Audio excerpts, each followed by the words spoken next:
Here we go, at the top of the class on a roll, and it's time to run it up, yeah you know. Maxed out, put the pedal to the floor, ayy, on the road, here we go. Here we go, hey, and welcome everybody to the Alex and Smooth Show. It's your boy Jay Smooth, and I'm here with my host. What's up, everybody? Welcome to the Alex and Smooth Show. This is our third episode. We had a great episode 2, with a UFC fighter joining in, Jalen Turner. So check it out if you haven't already. If you haven't, what are you doing? First of all, yeah, check us out, man. We talk about current events, we talk about the fight recaps, and we talk about bets coming up for future fights.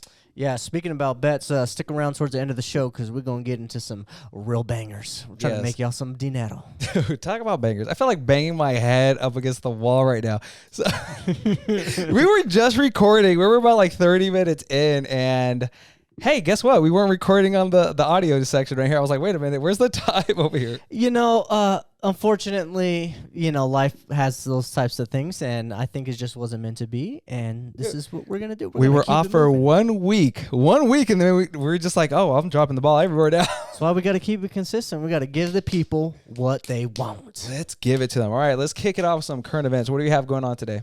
We got breaking news. So Vasily Lomachenko has decided to remain in Ukraine during the war and has declined his opportunity to fight George Kambosos Jr. in Australia on June 5th. Promoter Lou DiBella and Mike Copinger found out. Yes. It's admirable, man. He just wants to stay and help his countrymen. So I totally support his decision for staying there. I believe who was the fighters taking over fighting Kambosos? That would be Devin Haney. So Devin Haney was offered the opportunity. Shout out to Hector for finding that out. You know, this is the unfortunate thing, like I had said prior, that we, you know, in the previous podcast that won't ever be seen because it was not being recorded. But what I was saying was, you know, at the end of the day, the world still keeps turning on the other side, and it's really unfortunate that the world don't take a second to stop and pause and kind of address the situation. But with that being said, Devin Haney's being offered that fight and keeps the division rolling. Shout out to Lomachenko for being a real deal goon, and, you know, shout out to Ukraine for standing up and, showing that a country can birth plenty of warriors. Yes, man, totally agree. There's nothing more I can say, man. I give it to him. Give him a shout out, man. Let's keep it rolling. One thing that's not rolling is Francis Ngannou's knee. So let's keep it. So Francis Ngannou had successful knee surgery that went very well, and he had no meniscus damage. So he said thank you to Dr. Altrache and staff for taking great care of him. Sincerely, the King. Yes, man. He'll be back in 9 months, I believe. That's his recovery time. So yeah, the options for him are 2. He's got John Jones and he's got Tyson Fury, and that's either a big left or right. The question is, will the UFC allow him to pursue that type of avenue? My personal opinion, absolutely not. I think that's something that probably won't be replicated again. So Kamaru Usman needs to chill out on calling out Canelo, and Francis Ngannou needs to chill out on calling out Tyson Fury. I say go for it. Go for the Tyson Fury fight. You're no longer a UFC fighter. And did you hear Dana White talking about having a interim belt made for the heavyweight division? He did it for Cyril Gane, unfortunately, and the division doesn't stop rolling. So, you know, I don't like it, but I mean, sure, go ahead and try to pursue that avenue. I think you're just a better off MMA fighter. I don't think that you're going to win in boxing, and I think Tyson Fury is the greatest heavyweight of all time. Oh, definitely. So, but, I mean, you would think people would learn from the Mayweather-McGregor situation. It doesn't matter how good you are in MMA. When you're going against somebody who's a master at their craft, who's done it for so long, the lineal champion became the actual champion, is, you know, there's nobody else for him to fight. Who? Anthony Joshua? Give me a break, bruh. Oh. So I'm just saying, look, it's cool. It's entertaining. I'll watch it. It will be a huge payday. I think they estimated roughly around $30 million for Francis Ngannou. And coming off his last win, he only, with Cyril Gane, he only won about 600,000 plus pay-per-view. So maybe 1.5. I just have a feeling that somehow Jake Paul's going to measle his way onto that card. And I don't want to watch it if it's going to happen like that, all right? Oh, pick me. All right? Somehow he's going to fight somebody on there. Dude, all right, let's keep it moving. Nate Diaz tweeted, I'm trying to get on this Bellator MMA card in April with my boy Yancy Medeiros in Hawaii. What's up, Bellator MMA? Yo, shout out to Bellator MMA, first of all, for signing all the former UFC fighters. Like, if you fought for the UFC, you could for sure fight for Bellator. They got a contract waiting. Second of all, shout out to Nate Diaz for trying to get out of his UFC contract, the one fight that he has left. They're playing chicken with him. They want to stall him out as long as they can. And with Nate Diaz, I mean, the longer he waits, it's not good. I think he needs to be more active. He needs to keep getting in there and fight. And I think that would be the best thing for Bellator to do, is to get a name like Nathan Diaz over there. I would watch all the fights. Now, they have two options for Nate Diaz. They have Dustin Poirier, who wants that fight, and then Conor McGregor, obviously the trilogy that everyone wants to see.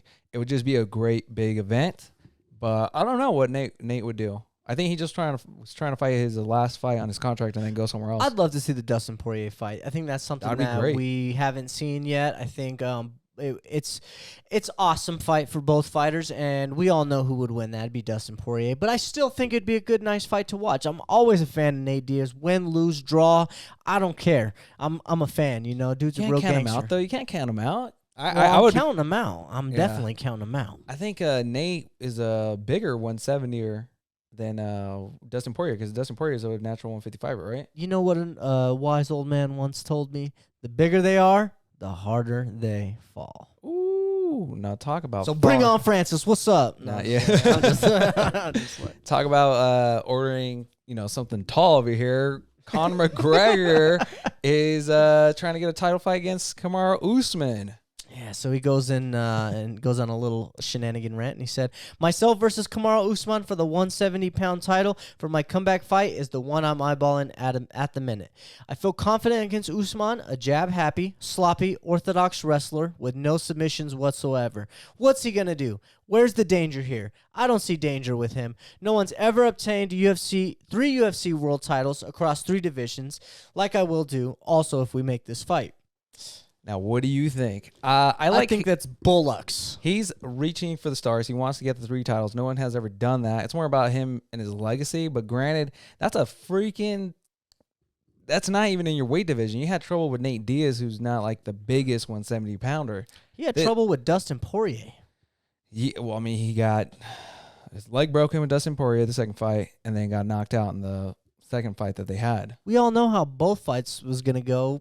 I did. But, look, I'm not trying to sound like a Conor hater here. I actually was like the biggest fan of this dude. Just how he approaches things now, I'm not a fan of, so I jumped off the train.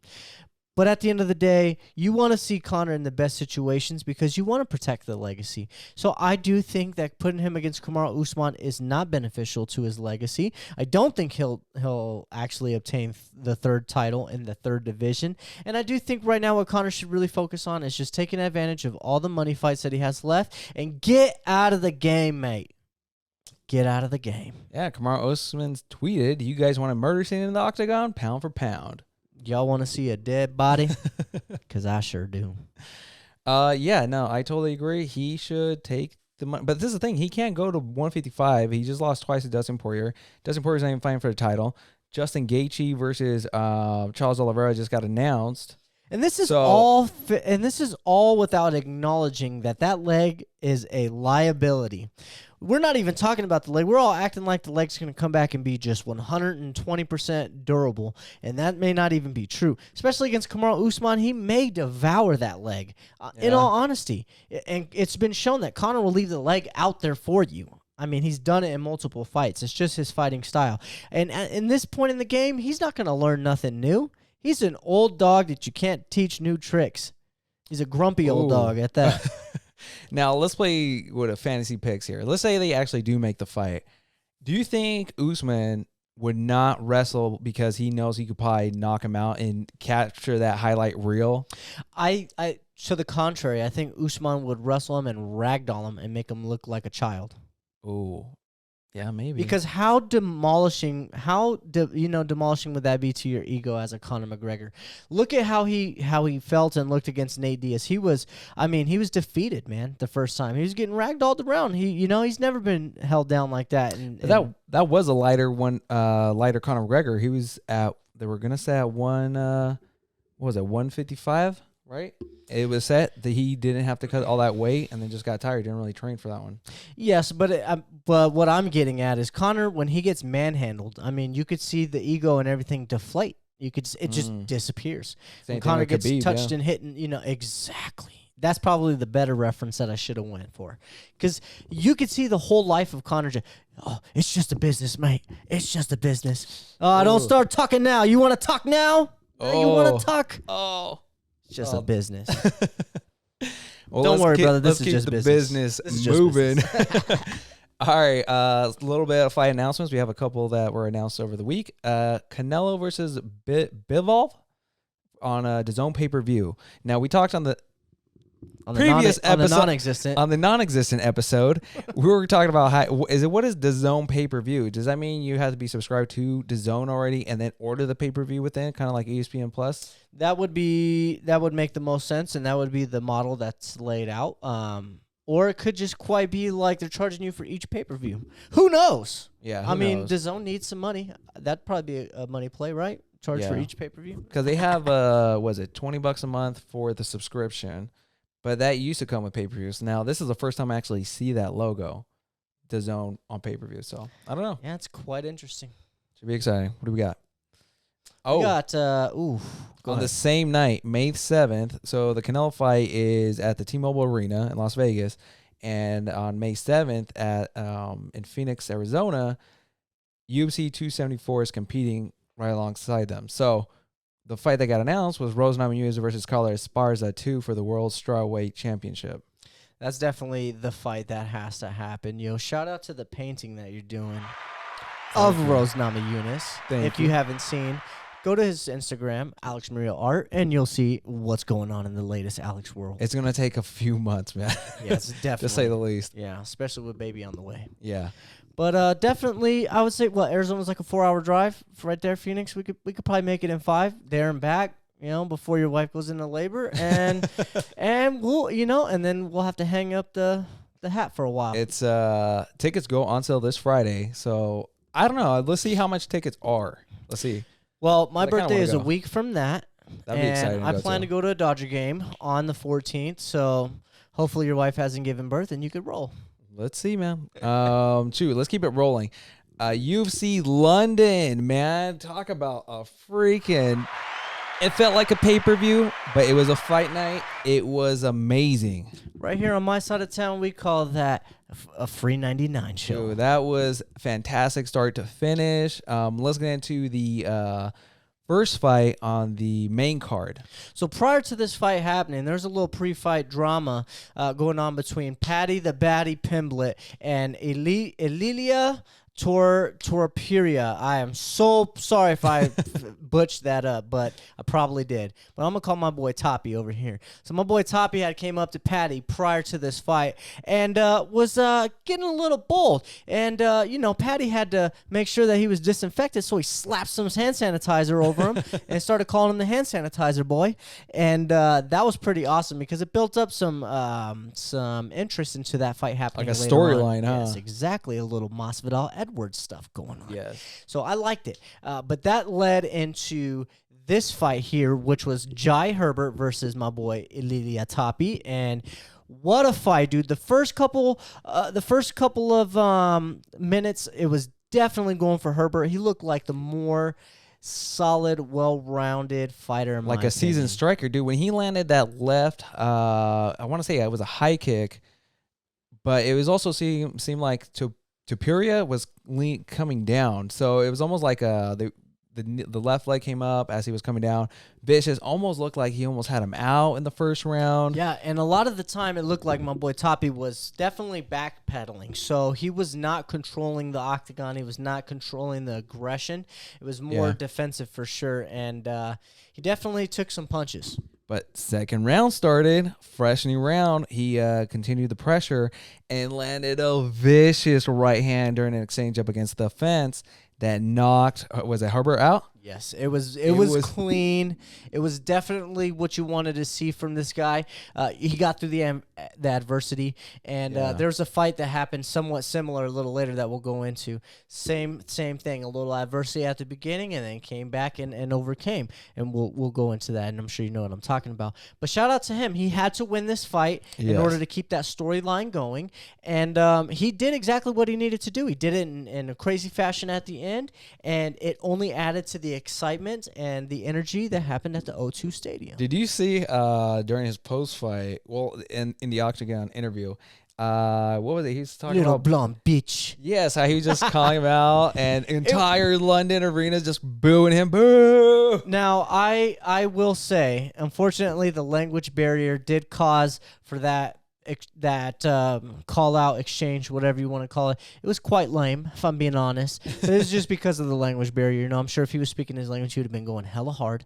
But I definitely was loving it because, you know, it's Colby Covington in Brazil saying it's a bunch of filthy rats and a dump. It's just what you do if you want to get a reaction. So you call out Conor McGregor in Ireland. You know what I mean? That's just what you do. Yeah. Exciting fight to start off the card. The second fight, talk about getting chills. Talk about the energy going up from a 10 to like a 12 after that, you know? Right. Molly, the meatball McCann, dude, it was crazy. Yeah. Now, I felt so bad for Carolina. So she was gaining dominated in the first. I thought they were going to stop the fight. Granted, she was able to clinch up with Meatball and not take on so much damage in the first round. Yeah, she did get some energy back. Oh, yeah. And then it looked like Molly was coming down with her energy because the second round took a lot out of her as well, you know, pushing the pace. And it looked like the tides were kind of turning. Carolina was like, all right, I'm going to pick my shots. I know I lost the first round. I'm probably down the second round for sure. You could tell Carolina was starting to feel good because she was smiling when she was getting hit. She was walking towards her, like welcoming the punches.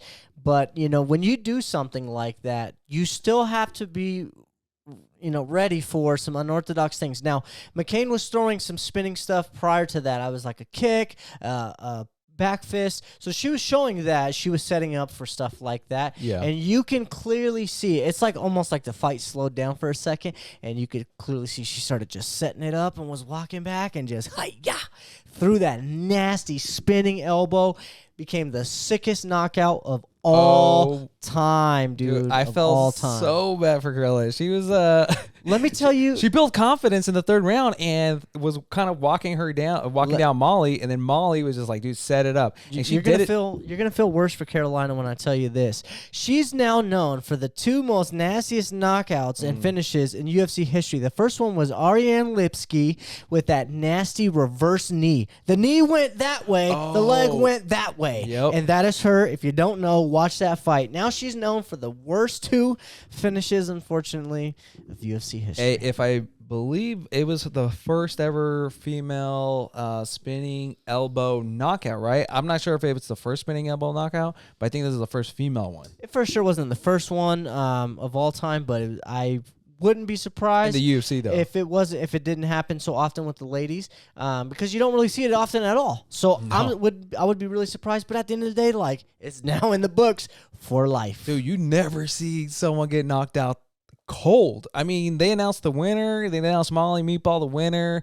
The arena was going crazy. She was hanging out with Dana White, pounding some head. I loved what she did. She jumped out of the cage. She ran out. She hugged Dana. She found a random fan in the stands with a UFC belt. She grabbed that shit. She ran all up in the cage and was running around, dude. That's what a real future champ does right there. Shout out to Meatball. And she built the name, dude. Everyone's excited to see her. I'm excited to see her next fight. I mean, I hope it's in the UK because the fans there ride and die for their fighters, man. That was just a not great only scene. The fans, but the teammates, man. What she said after, she literally set it up, you know, for her teammate, who is the next fight that we're going to talk about here. Yes. Oh, Patty the Badger. baddie. Oh, Paddy the baddie. Yo, this guy right here is the next UFC cash cow. I fucking love this guy. I'm on the train and I ain't never hopping off. Dude, well, Dana White was talking about how the main event only got, was 100,000 some views. Patty's face-off got like 1 million views. I'm telling you, dude, this guy has a whole country behind him. And not only that, he's the real deal. Prior to this fight happening, somebody online was saying that Vargas was going to be like a layup. I can't remember who it was, but they were saying like they wanted to see, was it John McCarthy or something? Big John McCarthy? Yeah, was there it? we go. He said he wants to see him against more difficult competition, that he fought harder people inside Cage Warriors, blah, blah, blah. Listen, the UFC has the best fighters of all time, and that's why they're at the UFC. You should know that, Big John. And then lastly, at the end of the day, take the Sean O'Malley route. Why do you have to do that? Take the Jalen Turner route. You don't have to go and fight, these ranked fighters and all that. Build your name, build the brand, get the bread, and then at the end of the day, get the belt. Yes, man, I totally agree. But the fight started off not in his favor. Not at all. Like the first 15 seconds, it ended up on the ground. Yeah, and he got caught with a punch, got taken to the ground, and then was able to reverse it and get the submission in the first round. So, and then the O2 Arena was going crazy after that. Listen, I won't lie when I say that the UFC commentating was extremely biased by Bisping and by Paul Felder. It was so funny. He gets taken down, Paddy gets taken down, and immediately they're saying how this is beneficial for Paddy Pimblett and this, and that. When in reality, anybody getting taken down is not good. It's just not where you really want the fight, unless you're like Khabib or whatever. But still, at the end of the day, you don't want to be the one getting taken down. It's just not good. So I was a little frustrated with how biased it was. I'm like, just allow this fight to happen. Stop, like, but they're in the UK, dude. They're in Michael Bisping's backyard, Yes, and so I totally get that. I mean, I do. I was just saying, like, to me, I'm like, let the fight happen. Maybe I just got to turn the volume off. But I only do that when Cormier is commentating. But at the end of the day, it was so cool to see him actually get through the adversity. He made his way, got himself back up on the cage, and he was definitely showing that he can go through adversity. Even if the tides change, even if the odds are against him, he's still able to be successful and come out on top and in dominant fashion. Dude, congratulations, man. You're going to be a huge star. Can you imagine? I mean, what weight class is Paddy, the baddie?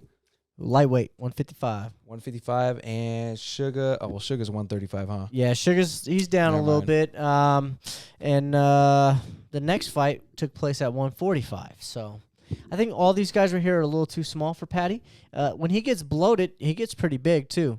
Like you said, bro, he'd rather be fat and happy than ripped and unhappy. Never mind. I was already thinking, I was like, wait a minute, are they close in weight class? Because that would be a mega fight right there. You can already see the money just flying. But never mind. Yeah, I think it'd be more like a, let's see, shit. You could throw him against Conor McGregor. No, not yet. Well, I mean, at this point, I don't think anybody. I don't think Conor's really going to beat very many people at this point. Well, so that's why I'm saying you could put anybody against. For Paddy, I was thinking Tony Ferguson, but his fight just got announced with Michael Chandler. Did you see that? I'm gonna say. What do you? I'm not. This is gonna be a reach. All right, hear me out here, though. What are you gonna say? Paddy versus the Tarantula. Ooh. That way the Tarantula could steal the hype and all of the fame. Bro, I'm with it. Both cats are unranked. Jalen should be ranked up. If we're being honest, he's top 15. Yeah. Being honest. But I would like that. I mean, it's just get the hype. This is obviously in a hypothetical, theoretical fantasy land. But although I'm a fan of both, I think the Tarantula has the style, the technique, the durability, the will, and the talent. Not only that, Jalen's going to keep on moving up, and once Paddy gets a couple more wins, they're eventually going to cross paths, and that's going to be a big mega fight for Jalen. That's going to be huge. I'm excited now, dude. I can't believe you actually. I don't know why I didn't just cross my hairs, but right now, because we're looking at. It's hard to not think about the top 15, but when we think about the Tarantula, we think about the top 15. Yeah. So. And then also, too, when you think about Paddy, you think about trajectory. And he will be there soon enough. I mean, at the end of the day, like Jalen said, he's not going to call out nobody because you have to fight everybody anywhere, anytime, that type of thing. I think just in a fantasy world, I'd love to see that fight, and I'm always going to pick the tarantula. Yes, same here, man. Oh, man, I'm excited you call that out because I could just see it coming together. Boom, the crosser path. Man.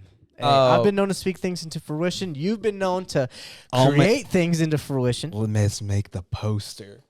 Let's make the Let's fucking make the poster. poster. Let's make the fucking poster, bro. All right, man. Let's keep it moving, man. This was the co-main event: Arnold Allen versus Dan Hooker. Wow. Holy Do you have the smokes. womp womp one? I think Whoa. we took that off, bro. Hold on. What do you mean? Why womp? Because poor Dan Hooker Oh, I was gonna got say. his ass beat by a 145-pounder who's way smaller than him. I'm not saying just because you're bigger than somebody you're supposed to beat him, but listen, he went down in weight. Dan Hooker was in the top 5 fighting the best guys, and he lost to Arnold Allen, a 145er. Yes, he's ranked. Yes, I will give him the respect. He's definitely, one of the top featherweights. I'll give him that. But really, bro, like, that was so sad, man. It made me almost tear up for Dan Hooker. Because at this point, what do? You got to take off the gloves and you got to hang him up, bro. No, and he still has a couple more fights, but they asked Dana White because Dan Hooker's on a 3-fight losing streak or a 4-fight. I'm not too sure. I would say 4 if I was guessing. No, I think it's 3, but I'm not 100% sure on that. But he is on a losing streak, and he got beat up in the first round. Now, granted, Hooker. Arnold got caught in that exchange, and he almost got knocked. Like, when that knee came up, no. Yes, he did get touched. It wasn't the knee. It was the left hook inside the pocket, and he got caught. He said he slipped, but, I mean, that looked like a flush left hook right there. No, he did get touched. He got touched. But he got touched once, and then Arnold was, giving him the mucho putazos, bro. Yes. It was once again extremely sad to see because Dan Hooker was at the top, and it feels like all the airs are deflated out of the balloon, and there's no fights that you'd like that makes sense, man. I feel like this guy. What did I read online? He's a younger Tony Ferguson. What happened to Tony Ferguson happened to Dan Hooker just a little earlier. I feel like he's Cowboy Cerrone. It's just. The potential was there, and now, Well, they're still not going to cut him. Well, of course not. Listen, I don't want to look it. I'm not the kind of guy like, what have you done for me lately? Okay, I'm not that kind of guy. I'm just. Are you sure, bro? John Jones, prime example. Like literally, I'm not the what have you done for me lately? Because what has he done lately? Some bad things. But I will say this: I truly believe that you gotta be real careful about how you handle your legacy. Like the way that some fighters go out, man, like you don't want to see them fight just because you want to see them fight. It just doesn't. Sometimes you want to see them fight to win, man. At least for me, Like Diego Sanchez, you don't want to see this guy fight to lose. That's why I didn't like the Kevin Lee fight in the Eagle FC. I thought it was kind of sad, man, because although he did do competitive, like I don't want to see Diego Sanchez fight anymore. There's nothing that's going to help build his legacy. It's only going to be detrimental. You have to give him someone, well, if we were talking about Dan Hooker, you have to give him someone that's a little bit more long in the tooth, I guess I would say, so you get him back on the winning streak. What happens if he loses that fight then? Then that's all she wrote, because the UFC cuts you after 4 losses unless something else is going on, right? So yeah, I love Dan Hooker. Usually. I love Dan Hooker, and I haven't forgotten what you have done for us, and like I am a big UFC fan, man. I really appreciate all the fighters, dude. I really do. Like but I'm also passionate, and like I like to think the way I think because I feel like you need both sides. You need competition and being competitive nature and those types of things. So I am a little bit biased and stuff like that, and I'm a little passionate. Sometimes I'm a little blunt. Even Jalen said it. Come off a little bit like Jose Aldo. I'm like I thought he was the best until he lost to Max twice. Ooh. But I'm gonna just keep it a buck with you guys. I'm not gonna sugarcoat it or water it down. I'm gonna be straight to the point, and I hope people can appreciate that and not get offended. Yeah. Well, I don't know about you two, but yeah. All right, man, let's keep it rolling. This was the main event this weekend, this past weekend. Alexander Volkov versus Tom Aspinall. Yo. Why did it stop right there? First, let's speak on how crazy it was after the fight because the streets of London were going berserk, bro. People were jumping on cop cars for Tom Aspinall. Shout out to Tom Aspinall. You got a big following out there too, brother. Don't let Patty Pimblett take your shine. You're the main event. Yeah. And you got it done in one. But, I mean, the UK fighters for winning in their hometown and then for winning viciously the way they did, I mean, everyone was... It was a picture-perfect event, literally. Yes. He also called out Tai Tuivasa during the Octagon interview. Now, What a great call-out. What a great call-out. Now, he says he's a big fan. I don't know if the rankings are there. Hector, you can go back to the image and see if Aspinall is ranked right now. He is, yes, ranked 11. He's ranked 11 right now. He probably moved up a little bit. So it doesn't make the most sense. No, Tai Tuivasa is what? He's 3, 4? Yeah, he's towards the top. Yeah. So maybe one more fight for Tom, but that Tai Tuivasa fight, that is entertaining. It's definitely entertaining. In the heavyweight division, there's really no like clear-cut contenders. It's like a big, how you say, shit show. So I really think that you could do anything in that division. You can make that happen. Yes. And shout out to Volkov for having one of the hardest back tattoos of all time, dude. His entire back is covered, and I think that's a gangster-ass move. And if you could do something like that, you got my utmost respect. So shout out to Volkov for going in there and doing the damn thing. And shout out to Aspinall for finishing off the best fight night of all time for the UK people, for London, for all the fans. Getting that submission, man. Appreciate it, man. What a great card that was. UFC London. If you missed it, definitely worth watching. It's free on ESPN Plus, so why not? Check it out, guys. We're going to talk about the next fight that's coming up. That will be this Saturday, March 26th. It's going to be headlined by 2 heavyweights, Curtis Blaydes and Duwakis. Thank you very much, man. Or Dukakis. Something along those lines. We got destroyed on the previous podcast before for this guy. I believe he's a police officer as well, if I'm not mistaken. If not, drop it in the comments because I'm looking forward to it. But I know this name brings a lot of attention, so shout out to Curtis Blaydes. Shout out to Duwakis. This is going to be a super cool heavyweight fight, and I'm picking Duwakis.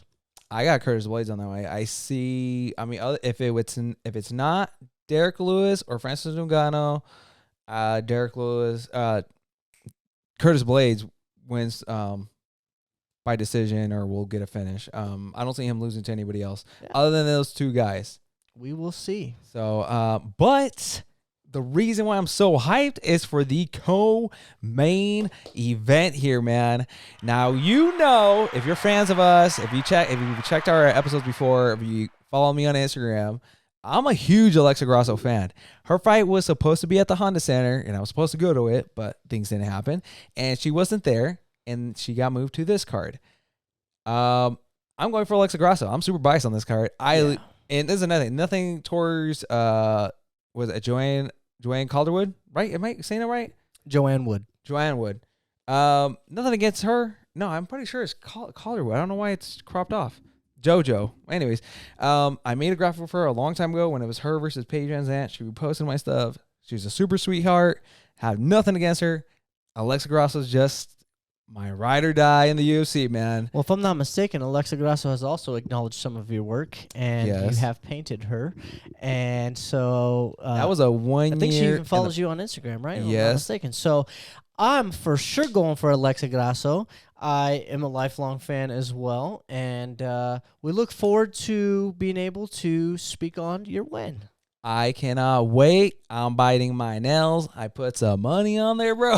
Hey, you know what? We're going to talk about the parlays, and I definitely picked Grasso as well. Yes. And then the main event, of course. You said you were going for Chris, and I'm going for Curtis. I am. Unfortunately, Chris is coming off a loss, but I think that's the motivating thing. It's going to allow him to be able to, get that fuel that he needs. Yes, man. And with that being said, let's go with MMA Draft Picks. These are the parlays that we both picked.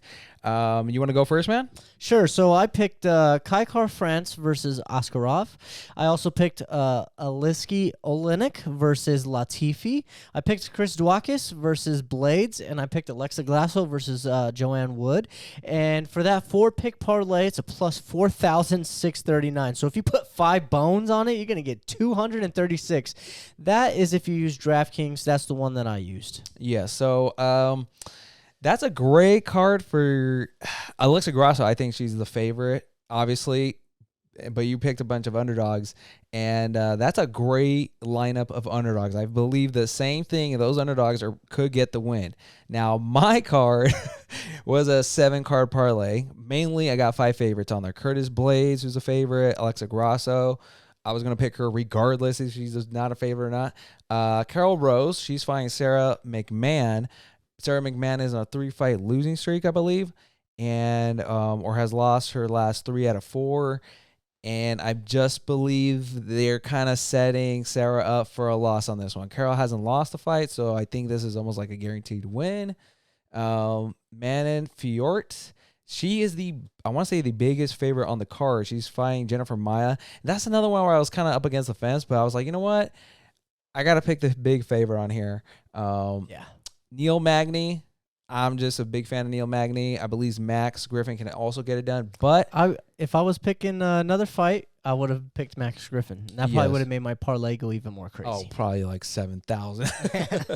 But Neil Magny, I believe he can get it done, get the edge of the decision there. Kai Kara France is my first underdog. I do believe he can get the win, even though he's going up against like an undefeated fighter. Who can strike? Yes. So that is, I believe he can get it because he just beat Cody Garbrandt. Cody Garbrandt, yes. So coming off that win, I think he could get this win. I don't know if it's going to be a knockout, but maybe a decision. And Aleski Olenek. Latifi, you know what? I was looking at his record. I don't know if he has a knockout power. Most of his fights goes to his decision, so I don't really fear a knockout. But if it goes to the ground, Olenek has more of the submission game, so I'm kind of giving that in his favor. So that's why I picked him on the parlay. So mine's a plus 3,888. I only risked $25, but if I win, we're getting $972. So yeah, I'd be rolling in the dough. We'll see, man. I definitely have to win all those fights. That's the scary thing about such a long parlay. And that's why I kind of am a little more risky with my decision making. I kind of would rather pick an underdog and just go with a little less fights. But because essentially you still need those fights to happen and win anyways, Absolutely. right? So I mean, at the end of the day, that's kind of my thing is risk it for the biscuit. Scared money don't make money. I'm here for a good time, not a long time. Yes. That type of thing. Now, for me, if I was doing a straight-up 3-card parlay, I would have picked Blaydes, Alexa Grasso, and Carol Rose. So those would be my quote-unquote guaranteed 3 wins. But since they're all favorites, I'm not winning anything. And since we're making bets, let's try and win some money. Gotta risk it for the biscuit. Gotta risk it for the biscuit. All right? Shoot, man. I'm looking forward to the fights this weekend. So am I. Dude, pulling for Alexa Grasso. We are going to be rooting for you over here at the Alex and Smooth Show. We want to thank Hector for being behind the camera and helping us out here.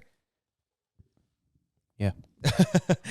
Woo! Go, Hector. All right, man.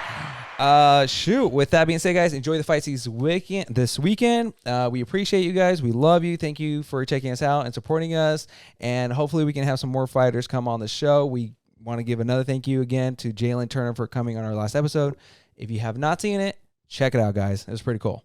Shout out to all the local fighters. If you guys want to reach out, OGJ Smooth or Alex Murillo, let us know. We could talk about it, get you on the show, give you a platform to kind of speak on who you guys are, and let's build the brand. Let's build it up, man. And with that being said, guys, remember, well, I was going to say, hold on.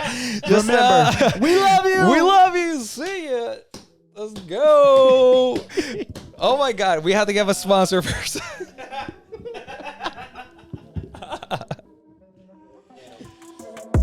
Here we go. At the top of the class on a roll. And it's time to run it